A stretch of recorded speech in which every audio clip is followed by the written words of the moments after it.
طبعا كل واحد حسب الكميه يعني، بس يعني الطماطم المكرونه هنا بتزيد وكده. هنا دلوقتي عملنا اللي حطينا هنا اللحمه المفرومه، وهنجيب المكرونه هنحطها كده، بس ما نضغطش عليها يا جماعه. بس لو العدد عشان بس يعني ما يبقاش العدد الكيلو، يعني الطاجن مثلا لو هنعمل كيلو الا ربع ممكن يكفي كويس عدد الافراد. يا اما حد يجرب إن نعمل قد ايه كميه، بحيث ان ما يعملش كتير ويفيض، لانه في التسخين بيبقاش حلو لما بيرجع يتسخن تاني.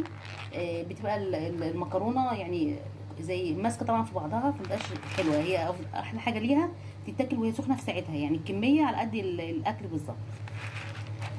احنا هنا حطينا يعني تقريبا كيلو الا ربع